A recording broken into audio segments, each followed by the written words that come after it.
선배님도 안녕하세요. 안녕하세요. 네. 오늘은 그리스도인의 교제라는 주제로 세 번째 시간인데요. 첫 번째 시간에 했던 내용들을 잠깐 복습하고 두 번째 시간에 했던 내용 살짝 복습한 다음에 이번 시간으로 들어가겠습니다. 첫 번째 시간에 교제가 뭔가에 대해서 살펴보면서 교제는 헬라어로 코이노니아다.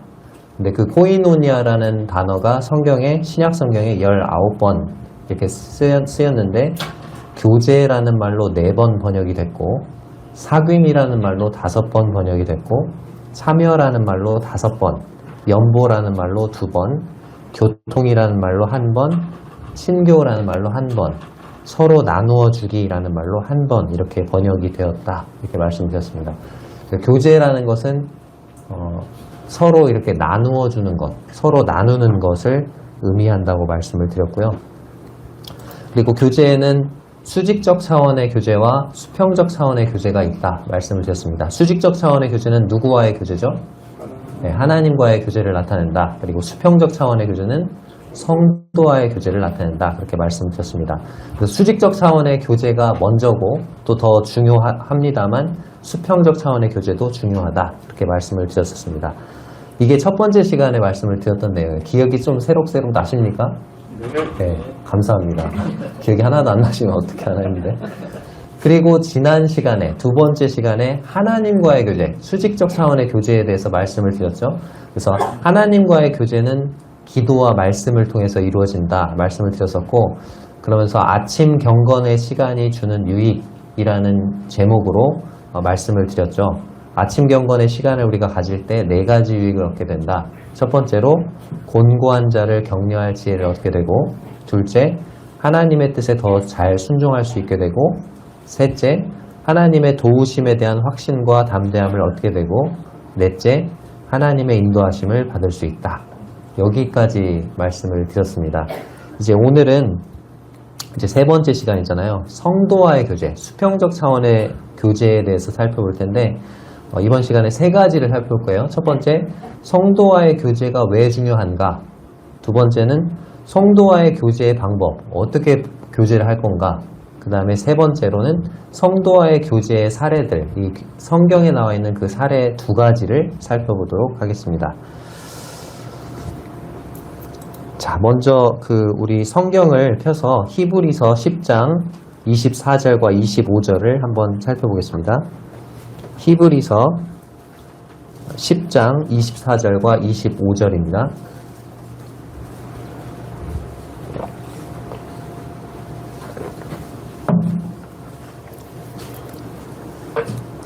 히브리서 10장 24절과 25절 같이 읽겠습니다. 신약성경 363쪽입니다. 히브리서 10장 24절 25절입니다. 시작. 서로 돌아보아 사랑과 선행을 격려하며 모이기를 패하는 어떤 사람들의 습관과 같이 하지 말고 오직 권하여 그날이 가까움을 볼수록 더욱 그리하자. 어디서 많이 들어본 구절이죠? 이게 어떤 구절이죠? 네, 올해 우리 교회 비전 말씀이잖아요. 그렇죠? 자, 근데 이 히브리서 10장 24절 25절 방금 읽었는데 이 히브리 성도들, 히브리서를 받아보는, 이 편지를 받아보는 사람들이 어떤 상황이었느냐? 이 히브리 성도들의 믿음이 쇠퇴해져 가고 있었다는 거죠. 핍박이 너무 심하니까 믿음이 쇠퇴해져 가고 있었고, 그리스도를 버리고 유대교로 돌아가야 되나? 그런 유혹을 받고 있는 상황이었어요. 그때 이 히브리서 기자가 지금 히브리서 10장 24절과 25절에서 2가지를 권면하고 있습니다. 첫 번째가 뭡니까? 24절에 나와 있죠. 서로 돌아보아 사랑과 선행을 격려하라. 자, 두 번째는 뭡니까? 모이기를 힘쓰라는 거예요. 모이기를 패하는 사람들의 습관과 같이 하지 말라는 것은 모이기를 힘쓰라는 거죠. 자, 성도들이 서로 돌아보고 사랑을 격려하고 선행을 격려하는 것. 자, 이것은 수평적인 교제인가요? 수직적인 교제인가요? 네, 수평적인 교제죠. 자, 그리고 모이기를 힘쓰라. 모이기를 힘쓰고 집회에 참여해서 말씀을 듣고 이렇게 모이는 거, 성도들이 함께 모이는 거. 자, 이것은 수직적인 교제예요? 수평적인 교제예요? 수평적인 교제죠. 이것도 마찬가지로. 그러니까 히브리 성도들의 믿음이 지금 쇠퇴해져 가고 있을 때, 다시 말해서 믿음이 쇠퇴해져 가고 있다는 것은 하나님과의 수직적인 교제가 어때요? 점점 멀어져 가고 있고 믿음이 침체되어 가고 있었다는 거죠. 그때 처방이 뭐예요? 처방약이? 누구와의 교제에 힘쓰라? 성도들과의 교제에 힘쓰라는 것입니다. 영적으로 상태가 안 좋아요. 그럴 때 성도들과의 수평적인 교제에 힘쓰면 그 성도와의 수평적인 교제를 통해서 영적으로 회복이 되고 강건해진다는 거죠. 그로 인해서 하나님과의 수직적인 교제가 회복이 된다는 것입니다. 성도님들 그런 경험 해보신 적 있죠? 영적으로 막 침체되어 있어요. 하나님과의 교제가 잘 안 돼요. 그런 상황인데 교회 나가기 싫어. 근데 교회를 일단 왔어요. 모이기 힘쓰라고 하니까. 왔는데 심령이 메말라 있는데 예배 시간에 어떤 형제님이 감사 기도를 드려요. 마음에 감동이 돼요. 그러면서 어떻게 되는 걸 느끼죠? 네, 내 심령이 치유되고 회복되고 하나님과의 관계가 회복되는 거 느낀 적 있으신 분 손 들어보세요. 손 많이 드셔야 되는데. 그렇죠. 그런 경험 해보신 적 있죠? 그러니까 하나님과의 수직적인 그 교제가 멀어지고 영적으로 침체되고 쇠퇴해져 가고 그럴 때 우리가 잠수를 타거나 교회를 안 나오거나 그러면 돼요? 안 돼요? 안 돼요.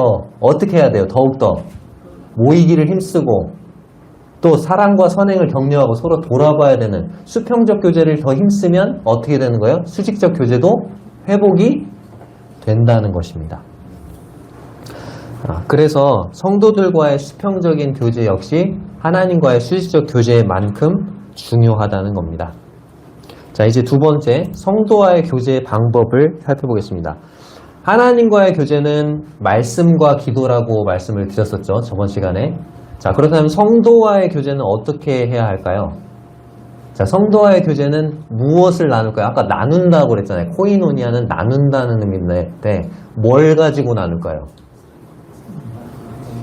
뭘 가지고 나눈다? 하나님께 받은 것들을 나누는 게 교제입니다. 하나님께 받은 것. 하나님께 받은 말씀을 제가 이 자리에서 나누고 있죠? 자, 이게 뭐예요? 말씀, 교제. 그쵸? 하나님께서 경험하신 것을, 제가 이번 주에 이런 것을 하나님이 경험하게 하셨어요. 수요집회 때 나와가지고 제가 그걸 나눠요. 그걸 뭐라고 하죠? 간증이라고 합니다. 하나님께서 경험하게 하신 것을 나누는 것은 간증입니다. 그리고 그 간증에다가 곡조를 붙여서 아까 방금 형제님 나오셔서 거기에 멜로디를 해서 이렇게 노래를 불러요. 그게 뭐예요? 그게 찬양이고 특송인 거죠. 그러니까 우리가 수요집회 때 특송을 하는 거잖아요. 교제가 이루어지는 겁니다. 하나님께서 나에게 직장을 주시고 물질을 주셨어요. 그 물질을 어때요? 다른 성도, 저기 선교지에 어떤 도움이 필요한 성도님들을 위해서 뭐 할 수 있어요? 나눌 수 있죠. 그 나누는 게 뭡니까? 연보고 헌금. 아까 코이노니아라는 단어가 뭘로도 번역이 됐다고요? 연보라는 헌금이라는 단어로 번역이 됐다고 했죠. 그래서 연보도 교제입니다. 그리고 나누어 주기. 자, 얼마 전에 허리 수술로 거동이 불편하신 성도님 계셨어요? 다 아시죠? 저기 하이츠 아파트에 사시는 자매님이신데 그 자매님을 위해서 성도님들이 김치를 담아서 가져다 주시고 또 국하고 반찬을 만들어서 가져다 주시고 그렇게 전달을 하는 거죠. 또 코로나로 인해서 격리가 됐을 때 성도님들이 음식을 해서 갖다 주시고 또 과일이나 또는 뭐 배달 음식 이런 거 본죽 이런 거 배달해가지고 배달을 시켜주시고 또 젊은 층은 배달 음식 사 먹으라고 기프티콘을 보낸대요. 카톡으로. 네. 이런 게 다 뭐예요? 하나님께서 나에게 주신 물질을 나누는 거죠. 이게 뭡니까? 이게 교제인 거죠. 그리고 다섯 번째, 서로의 필요들을 알리고 서로를 위해서 기도하는 것. 하나님이 그 필요를 채워주시도록 자기의 기도 제목들을 또 나누는 거죠. 자, 이게 뭡니까? 다? 이게 교제인 거죠. 그쵸?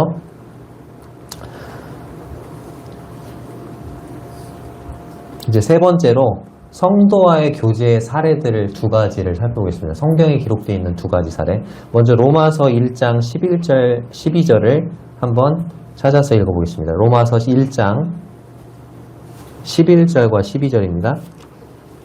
같이 한번 읽어보겠습니다. 시작. 내가 너희를 보기를 간절히 원하는 것은 어떤 신령한 은사를 너희에게 나누어 주어 너희를 견고하게 하려 함이니 이는 곧 내가 너희 가운데서 너희와 나의 믿음으로 말미암아 피차 안위함을 얻으려 함이라.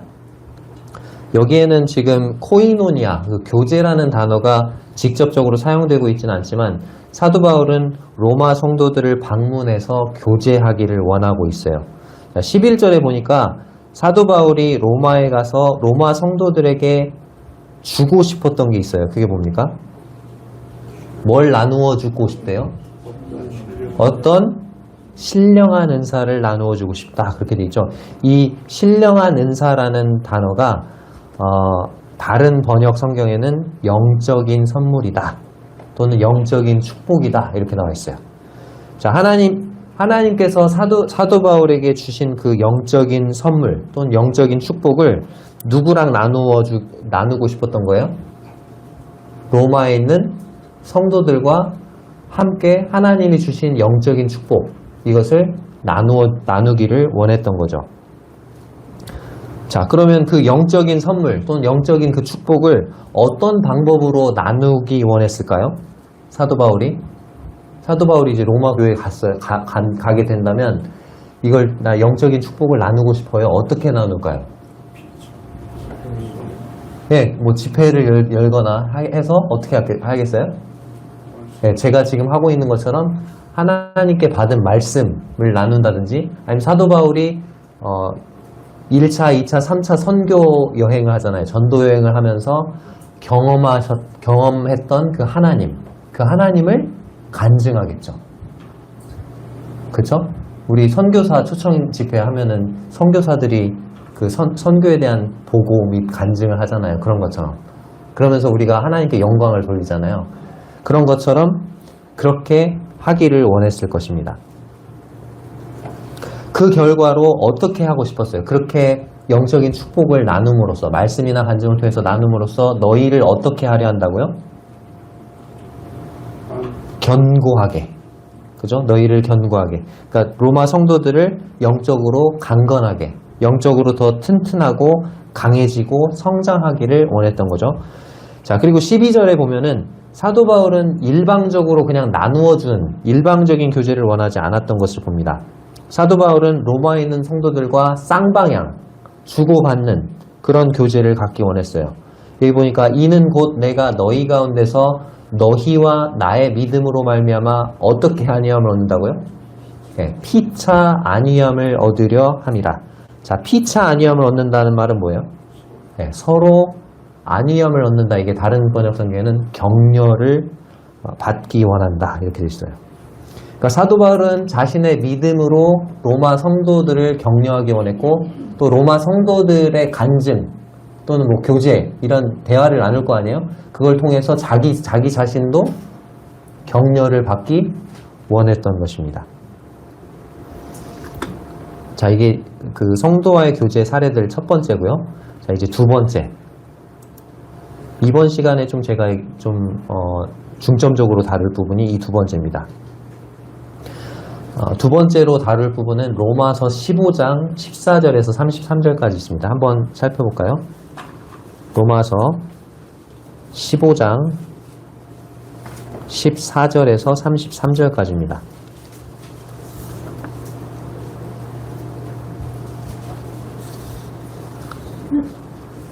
로마서 15장 14절에서 33절까지를 좀 길긴 하지만 교독해 보겠습니다.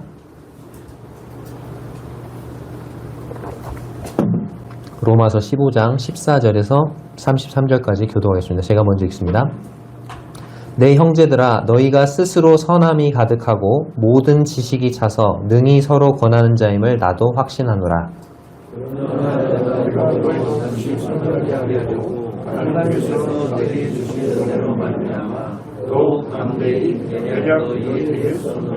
이 은혜는 곧 나로 이방인을 위하여 그리스도 예수의 일꾼이 되어 하나님의 복음의 제사장 직분을 하게 하사 이방인을 제물로 드리는 것이 성령 안에서 거룩하게 되어 받으실 만하게 하려 하심이라. 그러므로 내가 그리스도 예수 안에서 하나님의 예배하여 자랑하는 것이 있거니와 그리스도께서 이방인들을 순종하게 하기 위하여 나를 통하여 역사하신 것 외에는 내가 감히 말하지 아니하노라. 그 일은 말과 행위로 표적과 기사의 능력으로 성령의 능력으로 이루어졌으며 그리하여 내가 예루살렘으로부터 두루 다니며 일로 가지 그리스도의 복음을 편만하게 전하였노라. 또 내가 그리스도의 이름을 부르는 곳에는 복음을 전하지 않기를 힘썼노니 이는 남의 터 위에 건축하지 아니하려 함이라. 기록된 바와 주의 소식을 받지 못하는 자들이 볼 것이요 듣지 못하는 자들이 깨달으리라. 함과 같으리라. 그러므로 또한 내가 너희에게 가려 하던 것이 여러 번 막혔더니 이제는 이 지방에 일할 곳이 없고 또 여러 해 전부터 언제든지 서고나로 갈 때에 너희에게 가기를 바라고 있었으니 이는 지나가는 길에 너희를 보고 먼저 너희와 사귐으로 얼마간 기쁨을 가진 후에 너희가 그리로 보내주기를 바람이라. 그러나 이제는 내가 성도를 섬기는 일로 예루살렘에 가노니 이는 마게도냐와 아가야 사람들이 예루살렘 성도 중 가난한 자들을 위하여 기쁘게 얼마를 연보하였습니다. 저희가 기뻐서 하였거니와 또한 저희는 그들에게 빚진 자니 만일 이방인들이 그들의 영적인 것을 나눠 가졌으면 육적인 것으로 그들을 섬기는 것이 마땅하니라. 그러므로 내가 이 일을 마치고 이 열매를 그들에게 확증한 후에 너희에게 들렀다가 서바나로 가리라. 내가 너희에게 나아갈 때에 그리스도의 충만한 복을 가지고 갈 줄을 알아라. 형제들아 내가 우리 주 예수 그리스도와 성령의 사랑으로 말미암아 너희를 권하노니 너희 기도에 나와 힘을 같이하여 나를 위하여 하나님께 빌어 나로 유대에서 순종하지 아니하는 자들로부터 거짓을 반대하고 예루살렘에 대하여 내가 섬기는 일을 성도들이 받을만 하게 하고 나로 하나님의 뜻을 따라 기쁨으로 너희에게 나아가 너희와 함께 편히 쉬게 하라. 평강의 하나님께서 너희 모든 사람과 함께 계실지어다. 아멘. 로마서 15장 방금 읽은 본문에 보면은 지명이 나와요. 사도 바울의 이제 계획을 얘기를 하고 있는데 내가 여기하고 여기를 꼭 가봐야 됩니다. 이렇게 말하고 있어요. 자, 어디를 가고 싶어 합니까? 네, 23절에 보면은 이제는 이 지방에 일할 곳이 없고 또 여러 해 전부터 언제든지 어디로 갈 때라고 되어 있죠? 네, 서바나로 갈 때. 이 서바나가 어딜까요? 네, 오늘날로 말하면 스페인이 됩니다. 스페인. 내가 스페인으로 가야 되는데 스페인으로 갈 때 너희에게 가기를 바라고 있다. 스페인으로 가는 길에 너희에게 들렀다가 가겠다 그런 얘기죠. 24절에 보면 이는 지나가는 길에 스페인으로 지나가는 길에 너희를 보고 로마에 있는 성도들을 먼저 보고 먼저 너희와 사귐으로 얼마간 기쁨을 가진 후에 너희가 그리로 보내주기를 바람이라 이렇게 돼 있죠. 자, 그러니까 사도 바울이 지금 스페인에 가고 싶은 거예요. 첫 번째 장소는 스페인이에요. 자, 그럼 사도 바울이 왜 스페인까지 가기 원했을까요? 네, 스페인이 당시에 서양의 땅끝이에요. 땅끝까지 복음을 전하라는 명령이 우리에게 주어졌잖아요. 땅끝까지 복음을 전하고 싶었던 거죠. 이 복음 전도라는 게 근데 뭐예요? 이 교제라는 것과 맞물려서 생각했을 때 복음 전도는 불신자들을 하나님과의 교제에 초대하는 일이 복음 전도인 거죠. 그쵸? 내가 복음을 듣고 구원을 받았어요. 하나님과 교제를 맺었어요. 하나님과의 관계를 맺었어요. 너무 좋아. 그러니까 이것은 어때요? 믿지 않는 사람들에게 전해서 이 교제 너무 좋으니까 당신도 한번 와보세요. 하나님과 교제 관계에 들어오세요. 이렇게 초대하는 게 복음 전도잖아요. 그쵸? 자, 그리고 바울이 또 여기서 어디를 근데 먼저 가야 된다고 그래요? 25절에 보니까. 예, 그러나 이제는 내가 성도를 섬기는 일로 예루살렘에 가느니 이렇게 돼 있어요. 예루살렘에 가야 된대요. 근데 무슨 일로요? 성도를 섬기는 일. 이 성도의 섬기는 일이 뭐냐면 26절에 이는 마게도냐와 아가야 사람들이 예루살렘 성도 중 가난한 자들을 위하여 기쁘게 얼마를 뭐 했다고요? 연보했다. 헌금을 한 건데 그 헌금을 전달하러 어디를 갔다 와야 된다? 예루살렘에 갔다 와야 된다. 자, 아까 성도를 섬기는 일. 자, 이게 성도를 섬기는 게 성도들의 실제적인 필요를 채우는 일인데 지금 이게 연보죠. 근데 이 연보가 아까 어떤 단어가 번역이 된 거라고요? 교제라는 단어가 연보로도 번역이 된다고 했잖아요. 자, 그러니까 이게 교제와 다 관련이 있는 거죠. 그쵸?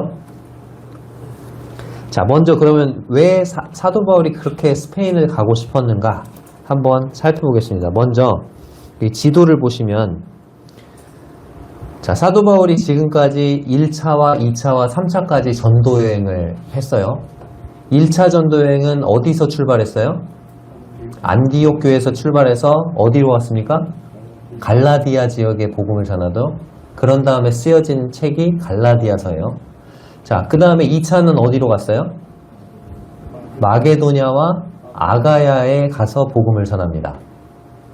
그리고 3차 때는 아시아 지역, 소아시아 지역, 지금의 터키 지역입니다. 거기에 복음을 전해요. 지금까지 1차, 2차, 3차 그렇게 복음을 전했고 이제 사도 바울은 뭘 계획하고 있어요? 네, 로마 거쳐가지고 어디 가고 싶다고요? 스페인 가고 싶은 거예요. 자, 이때 사도 바울의 나이가 몇 살이었을까요? 이 로마서를 썼던 때가 AD 57년. 근데 보통 성경학자들은 사도 바울의 나이를 그 예수님의 나이와 비슷한 동년배로 비슷하게 봅니다. AD 57년이면 사도 바울의 나이도 57세다 이렇게 생각합니다. 자, 그럼 사도 바울의 나이가 몇 살이에요? 57세예요. 우리나라 나이로 하면요. 한 살이나 두 살 더 해야죠. 58세나 59세가 됐겠죠. 자, 뭘 생각할 나이입니까? 58, 59. 60을 바라보는 나이면 뭐 생각하죠, 보통? 은퇴를 생각하죠. 사도 바울이 지금 여기서 은퇴를 하고 저 1차, 2차, 3차 성경여행까지 해서 여기까지 복음을 다 전했습니다. 이제 은퇴하렵니다. 그렇게 말을 한다고 해도 사람들에게 뭘 받아야죠, 지금? 박수를 받아야 될 겁니다. 근데 사도 바울의 마음에는 아직도 뭐가 있어요? 복음을 들어보지 못한 사람들에 대한 열정이 아직도 끊임없이 솟아나고 있었던 거죠. 사도 바울은 1차와 2차와 3차 전도여행보다도 훨씬 더 웅대한 계획을 세우고 있었습니다. 지금까지 시도했던 어떤 전도여행보다도 훨씬 더 먼 거리를 여행할 계획을 세우고 있었던 거죠. 이 지도를 보면 1차, 2차, 3차까지 해서 가장 멀리 복음을 전하는 게 어디까지예요, 지금? 마게도냐와 아가야죠. 저기가 어디냐면 오늘날 그리스예요. 그리스 땅이에요. 자, 그리스까지 지금 간 거예요. 근데 지금 사도 바울이 4차 전도여행 계획하고 있는 그 전도여행은 지금 그리스 땅까지보다 어때요? 그것의 몇 배가 넘어요? 2배가 훨씬 더 넘는 거죠. 자, 지도에서 보면 안디옥 밑에가 예루살렘이 있어요. 근데 그 예루살렘에서 지금 저기 아가야, 파란색 글씨로 되어 있는 아가야, 그리스 땅까지 배로 1300km래요. 네, 배로. 몇 킬로라고요? 1300km. 그리고 저기 아가야에서 배로 로마까지 배로 가면 1100km. 밑에 제가 써놨죠? 1100km. 그리고 그 로마에서 스페인까지가 몇 킬로미터? 또 1100km. 지금까지는 1차, 2차, 3차 전도여행을 어디서 출발해서 어디로 돌아왔어요? 항상? 안디옥에서 출발해서 안디옥으로 돌아갔어요. 자, 근데 스페인까지 선교를 하기에는 안디옥에서 출발하려면 너무나 멀죠. 그러니까 거점이 되는 교회를 바꿔야 했어요.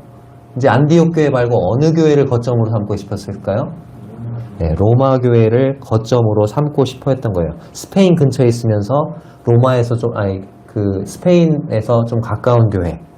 그래서 아까 23절, 24절에 나온 것처럼 이제는 이 지방에 일할 곳이 없고 또 여러 해 전부터 언제든지 서바나로 갈 때, 스페인으로 갈 때 너희에게 가기를 바라고 있었으니 이는 지나가는 길에 24절 이는 지나가는 길에 너희를 보고 먼저 너희와 사귐으로 교제를 갖고 얼마간 기쁨을 가진 후에 너희가 그리로 보내주기를 바랍니다. 무슨 말이죠? 그렇죠. 사도 바울이 원했던 최종 목적지는 스페인인데 로마에 가서 로마 교회 성도들과 교제를 한 후에 이제 이 로마 교회 성도들이 자신을 어디로? 스페인 선교사로, 스페인으로 파송해주고 자신의 스페인 선교를 지원해주기를 바랬던 거죠. 자, 그렇게 선교사의 필요를 채워주는 게 또 뭡니까? 그게 교제인 거예요. 그쵸? 자, 23절을 보겠습니다. 15장 23절.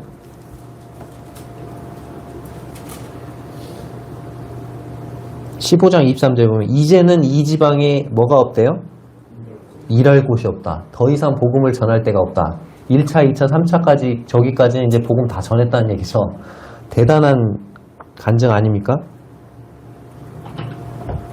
이제는 내가 사는 도통동에 복음을 전할 곳이 없고 이렇게 말할 수 있어요? 복음 전할 때 너무 많죠 지금.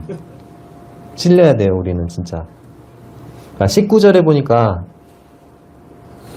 표적과 기사의 능력으로 성령의 능력으로 이루어졌으며 그리하여 내가 예루살렘으로부터 두루 행하여 어디까지 복음을 편만하게 전했대요? 일루리곤. 자, 지금 우리가 볼 때는 마게도냐, 아가야까지 복음을 전한 줄 알았는데 일루리곤까지 전했다는 거예요. 이 로마서 쓸 당시에. 자, 일루리곤이 어디냐? 일루리곤이 어딜까요? 사도행전에는 일루리곤이 안 나와요. 누가가 그걸 기록하고 있지 않아요. 근데 이 일루리곤이 어디냐면 지도상으로 봤을 때 저기 빨간 글씨 마게도니아라고 되어 있죠. 마케도니아. 마게도니아 바로 위쪽이 일루리곤입니다. 그렇기 때문에 일루리곤에까지 전도를 할 때, 일루리곤 사역을 할 때 어디에 있을 때 일루리곤 사역을 했을까요? 바로 옆에 마게도냐가 있잖아요. 마게도냐 있는 동안 일루리곤에 복음을 전했을 것입니다. 자, 그러면 마게도냐에 있을 때 일루리곤 사역을 했는데 마게도냐 지역에 있는 교회들 중에서 사도 바울의 그 전도 사역을 가장 힘써서 도왔던 교회가 어느 교회일까요? 빌립보 교회입니다. 빌립보 교회였고 그 빌립보 교회에 누가 있었을까요?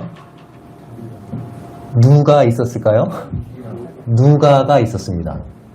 물론 루디아 자매님도 있었죠. 근데 누가 형제님이 그때 계속 머물러 있었거든요. 성도님들이 사도행전을 자세히 읽어보시면 빌립보 감옥에서 나와서 누가가 함께 하다가 바울과 실라가 가요.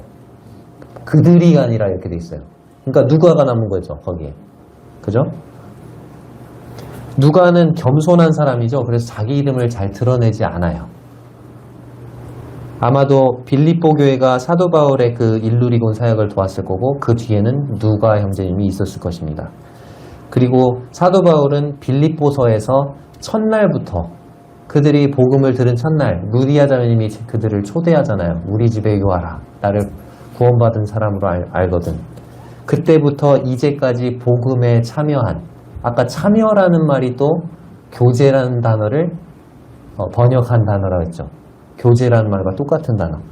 복음에 참여한, 함께 복음에 힘써 교제한 그 빌립보 교회를 칭찬하면서 감사를 표하는 대목이 빌립보서 1장 5절에 나옵니다.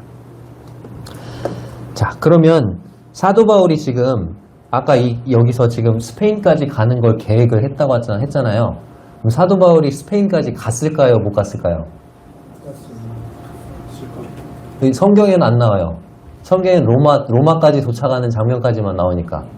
자, 그런데 여러 이제 기록들을 보니까 사도 바울은 어디까지 갔다? 스페인까지 갔고 스페인 선교를 이루었을 것으로 추정합니다. 사도 바울이 61세, 62세 때 로마에 1차 투옥이 돼요. 그리고 63세에서 66세까지 4년간 석방기간이 있습니다. 그리고 67세 때 2차 투옥이 되고 순교를 하죠. 그 순교 직전에 쓴 서신이 디모데 후서죠. 근데 이 4년간 1차와 2차 석방기, 그 1차와 2차 투옥 기간 사이 그 석방 기간 4년 동안에 스페인까지 가서 복음을 전한 것으로 봅니다.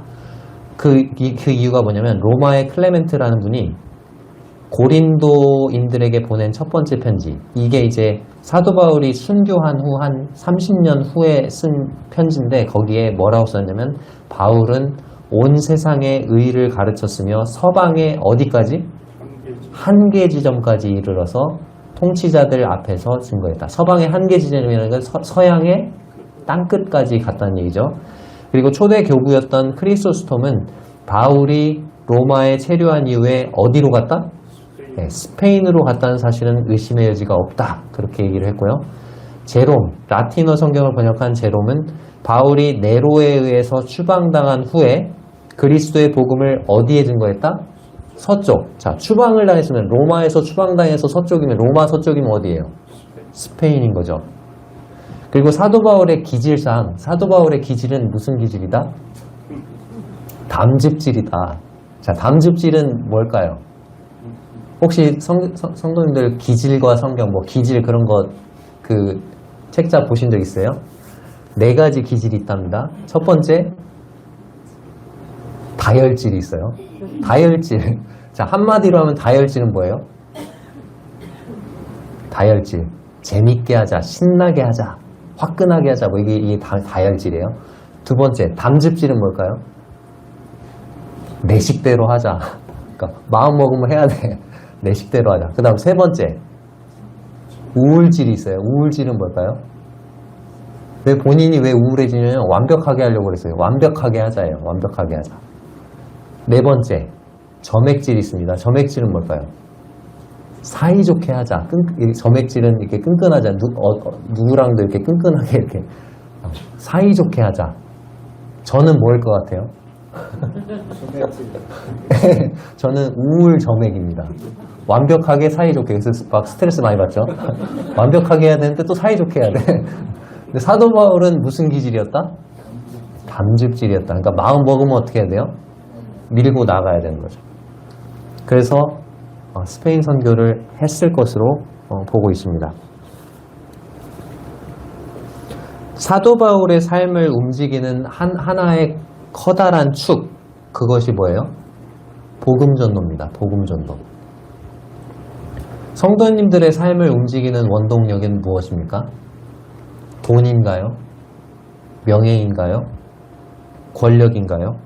사도 바울처럼 복음전도, 불신자들을 하나님과의 교제에 초청하는 일, 그것이 나의 삶을 움직이는 원동력이 되시기를 바랍니다.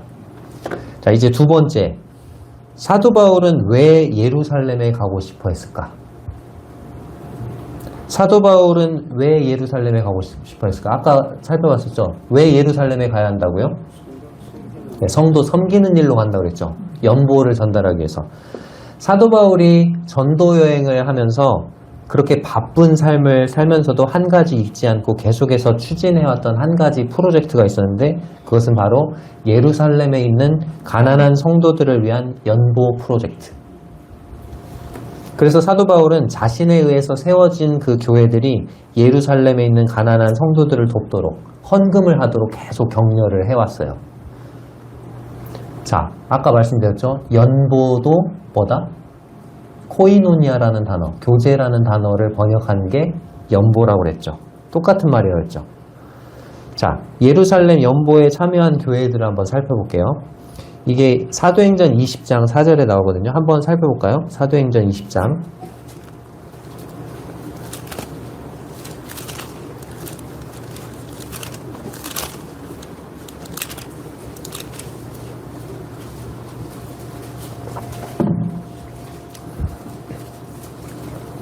사도행전 20장 4절.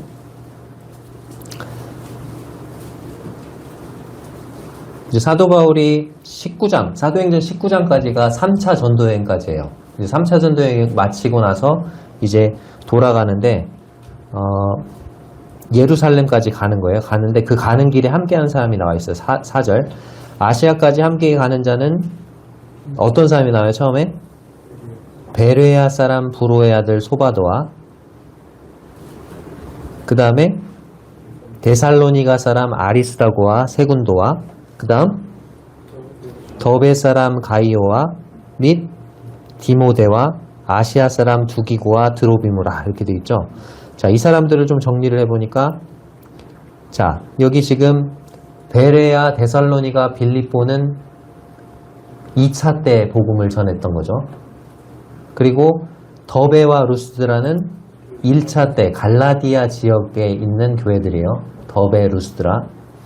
그리고 아까 아시아, 소아시아, 에베소에서 복음을 전했던 게 3차입니다. 자, 근데 빠진 지역이 있어요. 여기 보니까 아가야 지역이 없어요. 아가야 지역의 대표적인 교회가 고린도 교회. 지금 사도 바울이 로마서를 쓰고 있는 그 지금 지역이 고린도거든요. 자, 근데 그러면 왜 빠졌을까? 아마도 지금 사도 바울이 고린도 교회에 있으니까 그 교회의 헌금을 자기가 대신 전달을 아마 한 것으로 봅니다. 자, 근데 한번 생각해 볼게요. 지금 사도 바울이 성도를 섬기는 일로 예루살렘으로 먼저 가야 된다. 로마와 스페인을 가기 전에 어디를 먼저 가야 된다고요? 예루살렘을 가야 된다고 했죠. 자, 아까 방금 제가 말씀드린 대로 사도 바울이 지금 이 로마서를 기록하고 있는 곳이 어디라고요? 고린도고, 이 고린도가 있는 지역이 저기 파란색 글씨 아가야입니다. 아가야 보이세요?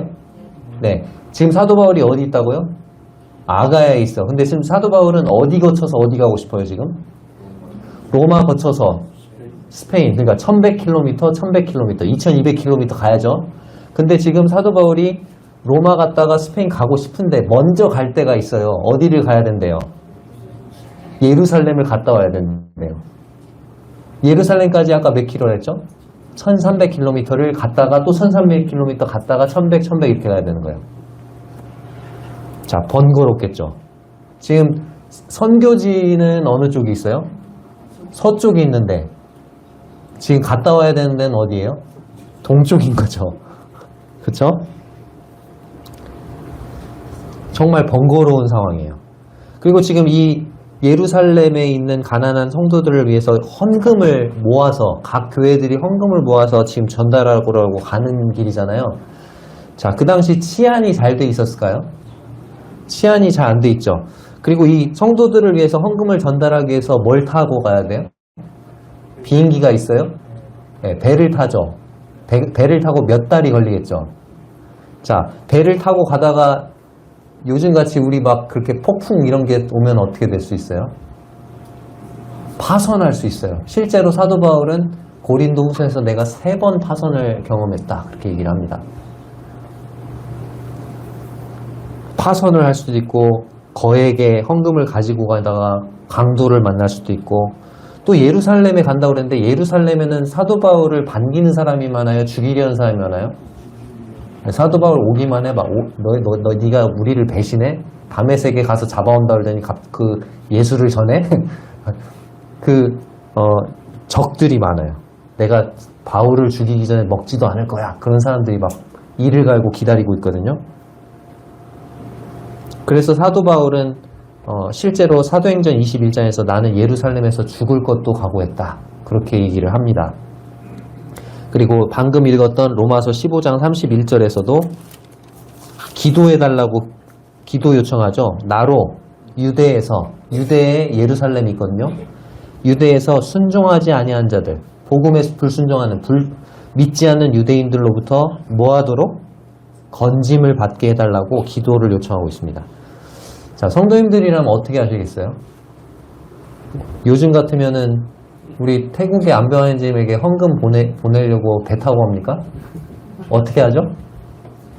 아, 예, 형제님, 계좌번호 좀 불러주세요. 가지고 그냥 온라인 통장으로 어떻게 해요? 바로 붙이면 되잖아요. 근데 그것도 안 되고. 그리고 지금 이 헌금을 전달하라고 지금 사도 바울 혼자 간다고 그랬어요? 여러 명이 간다고 그랬어요? 각 교회 대표들이 가잖아요. 그럼 각 교회 대표들만 보내면 안 돼요? 난 선교회 가야 되니까 여러분들 다녀오세요. 그러면 안 돼요? 근데 사도 바울이 꼭 가야 되는 이유가 있었어요. 2가지 이유. 첫 번째는 이 지금 연보하는 일을 맨 처음 추진하고 계획한 사람이 누구예요? 사도 바울이었어요. 사도 바울은 항상 가난한 성도들을 돕는 일에 관심이 많았어요. 그래서 자신이 세운 그 교회들이 이 일에 참여하기를 원했고 또 이 교회들이 이 섬기는 일에 함께 하도록 계속해서 격려를 해왔죠. 그래서 직접 자신이 예루살렘에 가서 그 교회에 연보를 전달하기를 원했어요. 자, 두 번째 이유는 31절에 나오는데 같이 한번 읽어보세요. 두 번째 이유 31절. 31절 같이 읽습니다. 15장 31절 로마서 15장 31절 시작. 나로 유대에서 순종하지 아니하는 자들로부터 건짐을 받게 하고 또 예루살렘에 대하여 내가 섬기는 일을 성도들이 받을 만하게 하고. 자, 그 뒷부분에 보니까 예루살렘에 대하여 내가 섬기는 일, 그러니까 예루살렘 교회에 헌금을 전달하는 이 일을 누가 받을 만하게 하도록 기도하죠? 성도들, 어떤 성도들이 받을 수 있도록 기도해달라? 예루살렘 성도들이. 이상한 기도 제목 아닙니까? 다른 교회에서, 예를 들어서 다른 지역교회가 우리 남원 서문교회를 위해서 1억을 헌금을 했다고 그래요. 그래서 1억을 헌금을 한다고 가져오면 우리 좋을 것 같아요? 싫어할 것 같아요? 1억. 좋아요, 안 좋아요? 남원 서문교회를 위해서 우리가 1억을 헌금을 했습니다. 받아주십시오. 그럼 좋을 것 같아요? 안 좋을 것 같아요? 좋잖아요. 감사합니다. 근데 잘 받을 수 있게 해달라고 기도를 하죠? 이상하지 않습니까? 연보를 전달하면 그냥 좋을 것 같은데 왜 이런 기도 요청할까요? 이 연보를 준비한 교회들이 어떤 사람들로 이루어진 교회죠? 이방인의 교회예요. 근데 예루살렘에 있는 성도들은 거의 100% 누구로 이루어진 교회예요? 유대인들로 이루어진 교회예요. 구원 받았지만 아직도 생각에 뭐가 있어요? 이방인은 죽은 개와 같은 부정한 사람들, 이런 인식이 있는 거죠. 그쵸? 이 이방인들이 준비한 이 연보를 예루살렘에 있는 유대인 성도들이 잘 받을 수 있도록 기도를 부탁하고 있는 거예요. 자, 이 연보를 이 유대인 성도들, 예루살렘에 있는 유대인 성도들이 잘 받으면 그것은 유대인과 이방인이 주님 안에서 뭐가 돼요? 하나가 되는, 연합이 되는, 교제하는 게 되는 거죠. 근데 만약에 거절해. 이방인이 준비했다고? 안 받아. 이렇게 해버리면 어떻게 되는 거예요? 그리스도 안에서 하나가 되지 못하고, 연합되지 못하고, 교제하지 못하는 게 되는 거죠. 그래서 이 연보를 전달하는 일은 매우 중요한 일이었어요. 이방인 교회의 대표들만 보낼 수 없었다는 거죠. 사도 바울이 가야 해요. 왜? 사도 바울은 특별하죠. 이 둘을 중재할 수 있어요. 왜? 사도 바울은 본인이 유대인이면서 누구의 사도죠? 이방인의 사도였어요. 유대인이면서 이방인의 사도. 그렇기 때문에 함께 갈 수밖에 없었던 거예요. 사도 바울은 이 연보를 전달하는 일이 번거롭고 위험했지만 기꺼이 이 일에 자신을 지었습니다. 그것이 성도를 섬기는 일이라면 수천 킬로미터를 여행해야 하는 불편함과 번거로움이 있을지라도 또 자신의 목숨이 위협받을 수 있다 할지라도 어디든지 달려갈 준비가 되었습니다. 31절에서 33절까지 사도 바울의 기도 제목 3가지가 나와요. 31절 첫 번째 기도 제목은 유대에서 순종하지 아니하는 자들로부터 건짐을 받게 해주십시오. 제가 예루살렘에 갔을 때 나를 죽이려고 하는 그 사람들로부터 건짐받을 수 있도록 저를 위해 기도해 주세요. 이게 첫 번째 기도 제목. 두 번째 기도 제목 뭐게요? 예루살렘에 대하여 내가 섬기는 일을 성도들이 받을 만하게 기도해 주십시오. 예루살렘 성도들이 이 이방인의 교회가 준비한 헌금을 잘 받아들일 수 있도록 기도해 주세요. 이게 기도 제목이죠. 두 번째 기도 제목. 세 번째 기도 제목 뭡니까? 32절 나와 있죠. 나로, 자, 누구의 뜻을 따라서요? 하나님의 뜻을 따라. 내 뜻 아니고 하나님의 뜻을 따라 기쁨으로 너희에게 나아가, 로마 성도들에게 나아가 너희와 함께 편히 쉬게 하라. 내가 하나님의 뜻을 따라서 기쁨으로 로마에 가서 여러분들을 볼 수 있도록, 그래서 여러분과 함께 편히 쉬면서 교제할 수 있도록 기도해 주세요. 이렇게 기도를 했죠. 자, 이 세 가지 기도 제목이 다 이루어졌습니까? 비록 사도 바울이 기대했던 방식으로는 아니지만 어쩌면 사도 바울이 기대했던 것보다 더 좋은 방법으로 하나님께서 이 기도들을 다 이루어 주셨죠. 사도 바울은 원래 로마에 그냥 가고 싶었어요. 그쵸? 로마에 그냥 가고 싶었는데 하나님은 사도 바울을 로마에 어떻게 보내요? 예루살렘 가서 헌금 전달하고 가자마자 뭐예요? 잡혀요. 죄수가 돼요. 결박이 돼요. 그래서 이스라엘 땅에서 2년간 구금돼요. 그리고 로마 가서도 또 2년간 구금되죠. 유대에서 2년간 구금되면서 이렇게 해서는 안 되겠다 해가지고 가이사에게 상소를 하죠.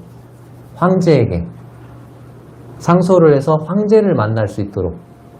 그러니까 만약에 그 죄수로 안 가면 사도 바울은 죄수로 가니까 사도 바울이 로마까지 가는 길을 누가 보호해야 돼요? 경호해야 돼요? 네, 로마 군인. 그 당시 최고의 그 군사들인 로마 군인들이 그 사도 바울을 호위하면서 가게 돼요. 안전하게. 그리고 만약에 사도 바울이 그냥 로마에 찾아갔다. 그래서 저 황제를 만나러 왔는데요. 그럼 황제가 만나줄까요? 안 만나죠. 그래서 저 황제님에게 그 복음을 전하고 싶은데요. 복음 들어줄까요? 안 들어주겠죠.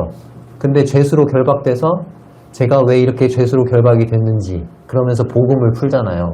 사도 바울이 전하는 복음을 황제가 유심히 자세히 잘 들어봐야 돼요. 왜? 재판을 해야 되니까.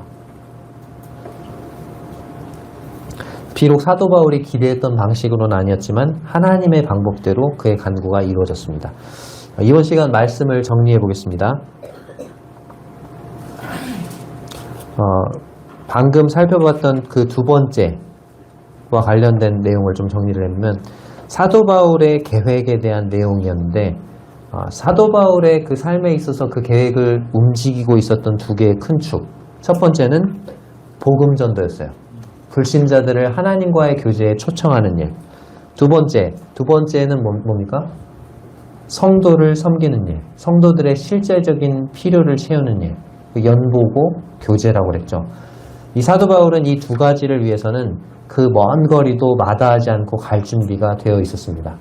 그리스도를 모르는 곳이 있다. 그러면 어디든지 갈 준비가 되어 있었고 또 성도들을 섬기는 일이라면 죽음의 위협도 불사하고 갈 준비가 되어 있었습니다. 이 자리에 계시는 성도님들의 삶을 움직이는 축은 무엇인가요? 우리 모두 사도 바울의 본을 따라서 복음 전도와 또 성도를 섬기는 일이 우리의 삶을 움직이는 원동력이 되기를 바라면서 이상 말씀을 마치겠습니다. 감사합니다.